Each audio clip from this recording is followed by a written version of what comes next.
talk about Dylan Gabriel a little bit and what it's going to take to recreate Kyle Kemp in 2017 and all that? Yeah, well, I mean, you're talking about as veteran of a team systematically. Dylan's been in this system not just at Oklahoma, but since Central Florida. 6 years? I mean, he's a kid that elite precision. He's a guy that knows what his answers are. He's almost the offensive coordinator at times on the football field, and can make all the throws. He's really athletic. Obviously, much different this year because he's healthy, and he's just playing at elite level. And you're going to have to. You're not even then talking about everything else around him. The receiving core is back, the running backs are back, the offensive line is back. So they are a football team that's clicking on all cylinders right now. Certainly on the offensive side of the football, and then on the defensive side, really talented and really young. So, for us, it's a huge week for us to continue to move forward. I think each week, so that's the opponent. But in the Iowa State camp, you're man, how do you build on what you did well last week? How do you keep growing forward in some of the areas that we need to get better at? And then how do you handle a road game environment? We didn't handle our first test, and have another opportunity to get on the road in one of the great places of all time to play college football. So a real challenge for us across the board. I think you have kind of a long list of injury guys after Saturday. You got any updates for us? Yeah, I don't think anybody that got injured in the game will not be playing this Saturday. I think the biggest thing for us is, where does Malik Verdone sit? I would still say questionable right now. Darian Porter, same boat. Two guys that, would be huge to be able to get back here sooner than later. But Gary, practiced today, looked really good. Eli practiced today. So, feel like that standpoint of it, we're getting better and fortunate that nothing was major from last week. Cartavius then? Yeah, Cartavius practiced as well today. So, yep.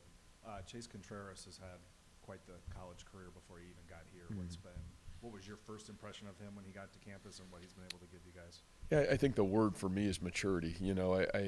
We were so young in that specialist room, and we're a year ago, and I feel like what Chase has brought is veteranness and maturity. And I talk about, man, you missed two really close field goals the week before, and then it's not like we gave him chip shots. You're talking into the wind and 51 yards, and the other one's 48 yards, and you're going into the wind. And for him to have the confidence to go out there, the maturity to perfect your craft so well that you have the ability to come back and make that kick, I think it says a lot about who he is. And I think if you talk to Perk, you even talk to Jace, he's brought a sense of maturity and process of what it takes to be successful at this level. And I think that's been really big for that specialist room. But he's been nothing short of incredible just for our football team to have that kind of maturity and that guy that kind of so process oriented. And Perk is that way, but to have a veteran to come in and see the results of really both of those two guys right now, it's huge for that room. Going off of that, Matt, he's shown the ability to make 50-plus yard field goals from an offensive standpoint. How nice is that to have that safety net, say, a third and long situation from, the 33, 34, knowing you don't necessarily have to push the sticks and make a desperation play or desperation situation to get a first down? Well, I just think in general, scoring points is so critical to your success. And a year ago, we were in such imbalance there. And, I think no matter what, especially for a young offense, the ability to put points on the board, I think it gives you momentum. And, that kick on Saturday, I think it put us up 17-14, the first one. Just what a huge momentum builder. You're able to, you really put a great drive together in a critical moment of the game, and to put points on the board and take the lead. I think those things are huge. And so, as we're building our football team, we have to play great team football here. And, all three phases have to be able to have production, and they've got the ability to do their job. And, Chase has certainly been huge for that and given us the ability to put points on the board. Matt, you touched on Daniel Jackson's journey even before he came to Iowa State on Saturday, but what type of internal strength must that guy have to, go through what he went through towards the end of high school and then all the bumps and bruises he's had here to not be able to show what he can do until recently? Yeah, it's funny. We walked out of here on Saturday, and the first person I saw when I left the interview room was his father. And quite honestly, his mother's an amazing woman. His parents are great people. And I'll still never forget him coming to Iowa State. You know, his mother's a teacher. His brother went through a really hard journey, you know, in Oklahoma, TCU, and it ended really weird. And they've been through their own journey, you know. And to me, his faith of his parents, I think, has poured into him to stay the course. You know, I think even at times in our world today, you have adversity and you get in the transfer portal and you find a better option. And for his father not to let that happen, for him to have the willpower to stay the course, in the spirit of his mother, it's like I don't know. It was great to get the win. There's probably no greater joy for me though Saturday to see his father and the reward, that the smile on his face, and to see perseverance, because I think at times we've lost our way. You know, we're defined by how we work through hard. And, you know, he's certainly a pillar of that. And, you know, a lot of credit to his parents, a lot of credit to obviously what he's done. And, you know, my hope for him is it only continues to go, because he certainly has great God-given ability and a chance to be really special. You look at Oklahoma, that has one of the top scoring defenses in the country. Ball security has been really big for you guys this year. How do you look to continue that on offense going against them? Well, they create chaos on defense. You know, they're so multiple. They're really talented, and they are high pressure defense. And, you know, I think one of the things offensively for us to just continue to have success, especially in a game like this, you got to do a great job of taking care of the football. And, you know, you look at the games that we've won this year. I think, you know, we've won the turnover margin. The games we lost, we either tied or lost the turnover margin. And, you know, you even go back a year ago, we were poor in that area. And, you know, it's hard to win football games here if that part of the football game fails. So, you know, I think it's just a matter for us to continue to, you know, practice it, make a big deal about it, and continue to do a great job trying to put our kids in position to where, you know, it's not sometimes just a quarterback or a fumble. It's protecting the quarterback. It's protecting the tailbacks. And you're going to have to do all those things, and you're going to have to do it really well against this defense. And then going off of that, Rocco kind of agreed that his performance last weekend was probably his best so far at Iowa State. How do you roll the confidence from that into this weekend? Yeah, you know, I just think confidence at that level and at that position, it's earned. You know, you can't breathe it into somebody. You can't hope it into somebody. You have to earn it. And, you know, for Rocco, like I even said after the game Saturday, I feel like, I know we didn't get the results at times the two games prior to, but you saw him just continuing to gain confidence and momentum. You know, and the same thing, it's fun to watch almost him and Nate kind of at the same time kind of coming into their own. And, you know, it's going to be a journey. You know, you got a brand new offensive coordinator, you got a brand new quarterback, and a lot of brand new pieces around those guys. So to me, those things are earned. And, you know, you got to work through hard, and you got to have the ability to have small successes and then build on those successes. And I think that, you know, it's been fun to watch Rocco really continue to grow forward. Can you get into the last 3.5 months since Brendan Black got here, and just kind of what his process has been like? And It's got to be hard for an O-lineman, especially, to get on the field, and one who didn't even arrive in January.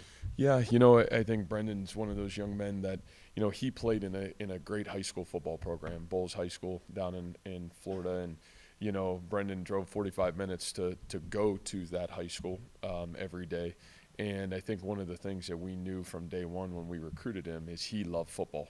And, you know, he's a guy that honestly came in here and immediately was probably in the top 5 of strongest offensive linemen that we have on our football team. He's a 400-pound plus bencher, 600-pound squatter, and a kid that just physically was so mature coming in because of the work that he had done early in his high school career. You know, he's on the powerlifting team down there as well. So I just think that gave him great confidence. And, you know, again, for offensive linemen to be successful, I know we talked about this before, you got to be strong. You got to have the ability to physically compete against the people you're playing against. And Brendan has that physical tool.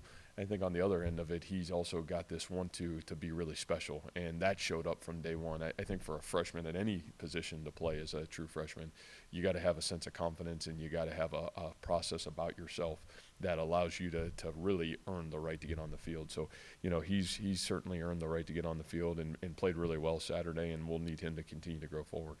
That's where I was headed there. Yeah. Is he the answer at that other guard position? Yeah, I think we'll see. I think he certainly earned the right after Saturday to continue to move forward. I think what he brings is a sense of physical and, a sense of finish that's been really, in my opinion, just another step to where we need to be as an offensive line. And obviously we're not complete. We still got a lot of work to grow and move forward from. But I thought we took a step against a really good front seven last week.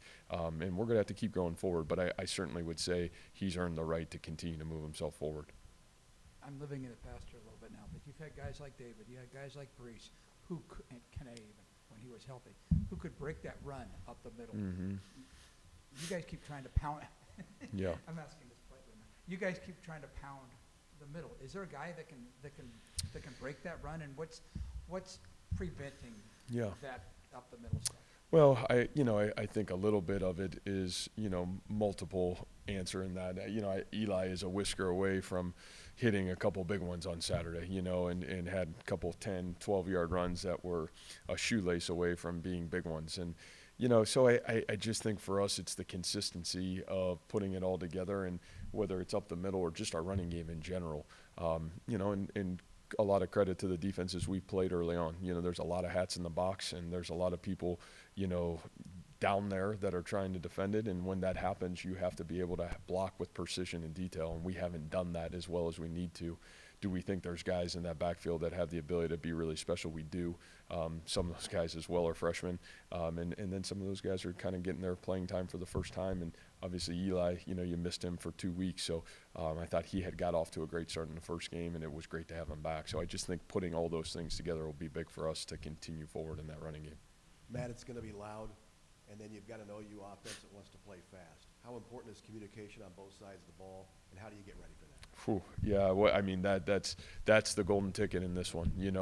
Just the ability to weather the storm early. You're talking about the environment. You're talking about both in offense and defense that live on putting the pressure on you from the time you start the football game, and special teams. They've got home run hitters at kickoff returner and punt returner. They've got great specialists. So, you're going to be challenged from the get-go, and, you're pretty much starting the game down 10, as you get into it. And so you have to have that mentality. You have to understand our communication, our detail, our precision here. We have to take care of Iowa State. We got to have the ability to do all those things, and that's, man, you got to have a great week in the film room. You got to have a great week to be able to communicate and understand what your job is, because they're going to challenge your job on every play for 60 minutes. You mentioned seeing Rocco and Nate come into their own on Saturday. That coincided with you guys throwing the ball more. Are there dots to connect there? Well, I just think, again, you're asking an offense to grow that you don't know what you're exactly growing until the lights come on, right? And, I think that part of our identity is getting an identity, and you got to know who you're getting an identity with a little bit. So, I knew there would be some early bumps for this offense, just because, man, you're talking about a brand new quarterback, brand new tailbacks, a lot of brand new receivers, and, some young guys even at the tight end position. I know we've got Easton and Steve-O back, but, everybody else is young. And so, I just think for us, it's got to be, we've talked about it, and you've heard me say it a million times, and I know you're probably sick of me saying it, is players, formations, plays, but, man, who are the players, so you know what formations and what plays to call in some critical moments. And I think, that's what's so great about the early part of the season. If you're able to have enough humility to say, here's what we did well, here's what we didn't do well, here's what's doing well, and then how do you keep growing it forward. And, you can't just say we're going to be this or we're going to be that. You got to have the ability to adapt. And I do think we're doing a really good job of adapting right now. And, again, you're adapting on the run rather than, hey, the full year of we knew what these guys could do or not do. Practice gives you a lot of answers, but until you get out there, I think you're really trying to evolve on the run right now. Well, along those lines, even if you woke up tomorrow and said, I want to throw it 65 times Right. on Saturday, how would this be one of the toughest situations to do that on the road? Yes. And everything you talked about, them being quick strike, where Sure. you can be down 21-0 in the first quarter. Yeah. If that doesn't go right. Yeah, and I think, Randy will be upset by this, but we're never going to do that. I think the reality of it is what we're going to do is try to do whatever it takes to win the football game. And, to me, we don't need to score. You know, our goal isn't to, man, set every record on offense or defense or special teams. Our goal is to win the game. And what recipe allows our team within the football game to give us the best chance to win the game? And, you know, I'll be honest with you, even on Saturday, I think one of the best things we were able to do, and we talked a little bit about it afterwards, is, man, what we saw defensively, there were a lot of different things that we got Saturday that we really didn't assume that that's what they were going to do, and our ability to adjust and then kind of tailor the game plan to give us the best chance to win the football game. You know, those things were rewarding on Saturday, and that's what good football coaches do. They're going to do whatever they have to do or try to do to win the football game. And again, it's team. You know, it's not just offense, defense, and special teams. It's all three of those things working together to win the game, and that really is what it comes down to if you want to win football games. Coach, as you watch Oklahoma film from last season and this season, I'm sure because it's still a pretty young year, where have you seen their defense improve the most? Because statistically speaking, it's much improved. Yeah, you know, I think, first of all, they got some really good additions into that room. I think when you look at, you know, the additions on the defensive line, they brought in some really talented veteran football players on the defensive front.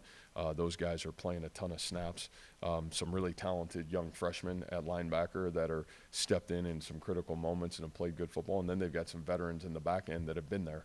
So I think the mix of all those things, you know, certainly has helped them really increase. And obviously we know Coach Venables is one of the best defensive minds in college football. So, you know, you pair that with a great defensive coordinator, a great defensive staff, you're going to get really good football. And from a defensive perspective for you guys, you've allowed a couple explosive plays in both your games against Power 5 opponents. What's the biggest key to stopping those moving forward? Yeah, you know, boy, our detail in a couple moments have not been as good as we need it to be, you know, and you know, when you play a team that's going to not only challenge you with great athleticism and a really great quarterback, but then they're also going to challenge you with their tempo. Our precision and detail is going to have to be at the forefront. So those are things that we got to continue to clean up. And you're right; those are things that have kind of bit us here in early part of the season. But again, a lot of young guys playing on that defensive side too that are going for the first time, and we got to continue to grow and get better. All right, thanks, guys.